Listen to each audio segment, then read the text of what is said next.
निर्जला एकादशी व्रत पारण। हरे कृष्णा भक्तों, आज के इस वीडियो में हम आपको बताएंगे कि कैसे करें ज्येष्ठ मास के निर्जला एकादशी 2025 व्रत का पारण। क्या होगा निर्जला एकादशी व्रत को खोलने का सही समय और सही तरीका। क्या होगी निर्जला एकादशी व्रत को खोलने की पूजा विधि, और इस एकादशी व्रत को खोलते समय क्या गलतियां आपको भूल से भी नहीं करनी है।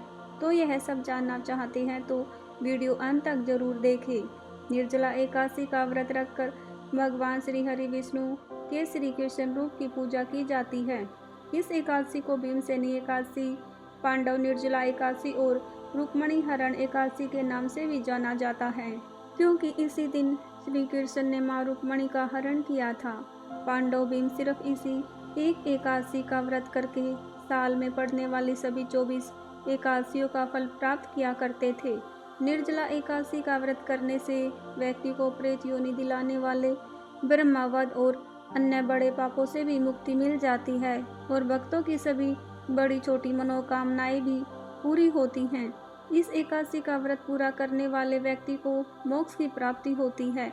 साथ ही भगवान विष्णु की कृपा से भक्तों के जीवन में धन समृद्धि की वृद्धि होती है, और इस जन्म के खत्म होने के बाद ऐसा जीव वैकुंठ लोक को प्राप्त करता है। इस एकादशी का व्रत खोलने के लिए एकादशी की तिथि का समाप्त होना आवश्यक है। इस बार निर्जला एकादशी का व्रत 6 और 7 जून 2 दिन को रखा गया है, इसलिए इस बार निर्जला एकादशी पर एकादशी की तिथि समाप्त होगी 7 जून शनिवार को सुबह 4:47 तक।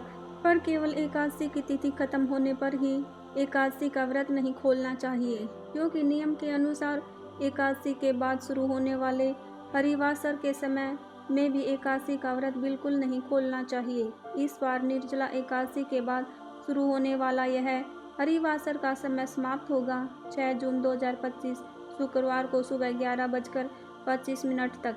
यानी अगर आप 6 जून को निर्जला एकादशी का व्रत कर रही हैं तो इस समय तक भी आपको अपना निर्जला एकादशी का व्रत नहीं खोलना है। द्वादशी की तिथि शुरू होने के बाद ही एकादशी का व्रत खोला जाता है। इस बार निर्जला एकादशी के बाद द्वादशी की तिथि प्रारंभ होगी 7 जून 2025 शनिवार को सुबह 4:48 पर, और यह द्वादशी की तिथि समाप्त होगी 8 जून 2025 रविवार को सुबह 7:17 तक। आइए अब जानते हैं 7 जून को द्वादशी के दिन पड़ने वाले सभी शुभ और अशुभ मुहूर्तों के बारे में, ताकि आप गलत मुहूर्त में अपना निर्जला एकादशी का व्रत ना खोल ले। 7 जून शनिवार को द्वादशी पर सूर्य उदय सुबह 5:44 पर होगा। सूर्यास्त शाम 7:07 पर होगा। इस दिन ब्रह्म मुहूर्त प्रातः 4:08 से सुबह 4:56 तक रहेगा। इस दिन द्वादशी की प्रातःकाल की पूजा का मुहूर्त सुबह 4:50 से सुबह 5:26 तक रहेगा। इस दिन सवार सिद्धि योग सुबह 9:39 तक रहेगा। अभिजीत मुहूर्त सुबह 11:58 से दोपहर 12:52 तक रहेगा। अमृतकाल दोपहर 2:56 से शाम 4:45 तक रहेगा। आइए अब जानते हैं 7 जून को द्वादशी पर पड़ने वाले अशुभ राहु काल के बारे में, क्योंकि राहु काल के समय में भी निर्जला एकादशी का व्रत नहीं खोलना चाहिए, वरना आपका एकादशी व्रत करना असफल हो जाता है। 7 जून 2025 शनिवार को द्वादशी के दिन राहु काल सुबह 9:05 से सुबह 10:45 तक रहने वाला है। इस अशुभ राहु काल के समय में भी अपना निर्जला एकादशी का व्रत ना खोले, ना ही द्वादशी की पूजा करें। आइए अब जानते हैं कि जिन लोगों ने 6 जून को निर्जला एकादशी का व्रत किया है उन्हें अपना एकादशी का व्रत कब खोलना है, और जो भक्त 7 जून को निर्जला एकादशी का व्रत कर रहे हैं वो अपना व्रत किस समय खोले।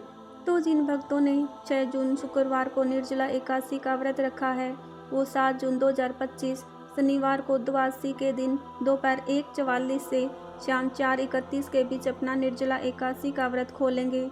और जिन भक्तों ने 7 जून शनिवार को निर्जला एकादशी का व्रत किया है वो रविवार 8 जून 2025 को सुबह 5:23 से लेकर सुबह 7:17 के बीच अपना निर्जला एकादशी का व्रत खोलेंगे। 7 और 8 जून को यही निर्जला एकादशी व्रत को खोलने के सबसे शुभ और सटीक मुहूर्त रहेंगे। आपने निर्जला एकादशी का व्रत चाहे 6 जून को रखा हो या 7 जून को, इन्हीं तय मुहूर्तों में अपना निर्जला एकादशी का व्रत खोलने से आपको निर्जला एकादशी व्रत करने का संपूर्ण फल प्राप्त होगा। आइए अब जानते हैं कि निर्जला एकादशी व्रत को खोलने की यानी निर्जला एकादशी व्रत का द्वादशी पर पालन करने की पूरी पूजा विधि। एकादशी व्रत का पारण करने से पहले यह ध्यान रखें कि मुहूर्त के हिसाब से द्वादशी तिथि शुरू हो चुकी हो। अगर द्वादशी तिथि सूर्य उदय से पहले ही समाप्त हो गई हो तो एकादशी व्रत का पारण सूर्य उदय के बाद करें। इस बात का खास ख्याल रखें कि द्वादशी तिथि के अंदर ही पारण ना करना पाप करने के समान होता है, इसलिए द्वादशी तिथि के शुभ मुहूर्त के अंतर्गत ही एकादशी व्रत का पारण ना करें, तभी आपको द्वादशी व्रत का पुण्य मिलेगा, अन्यथा आपका एकादशी का व्रत मान्य नहीं होगा। एकादशी व्रत का पारण समय सुबह यानी प्रातःकाल का ही होता है। व्रत करने वाले श्रद्धालुओं को मध्याह्न यानी शाम के दौरान व्रत को तोड़ने से बचना चाहिए। अगर किसी कारण से कोई प्रातःकाल में पारण नहीं कर पाया तो फिर उसे मध्याह्न यानी शाम के बाद ही एकादशी के व्रत का पारण करना चाहिए। एकादशी के अगले दिन सुबह जल्दी उठकर पहले स्नान करके तुलसी देवी को जल अर्पित करें, क्योंकि गर्मी के समय में पूरे दिन बिना जल के रहने से तुलसी देवी सूख सकती है और एकादशी की 2 तिथियों पर तुलसी देवी को जल नहीं दिया जाता। इसीलिए द्वादशी की तिथि पर सबसे पहले तुलसी देवी को जल देना आवश्यक है। फिर तुलसी महारानी को फूल चढ़ाए और उनकी आरती करें। आरती करके उनकी 7 बार परिक्रमा करें। तुलसी देवी की रोज परिक्रमा करने वाले मनुष्य को कभी भी यमराज के दर्शन नहीं करने पड़ते। और अब विष्णु जी की पूजा के लिए तुलसी देवी के कुछ पत्ते ले ले। अब भगवान विष्णु को स्नान करवा के उनको पीले वस्त्र से श्रृंगार करें, उनको पीले फूल और तुलसी पत्र चढ़ाएं।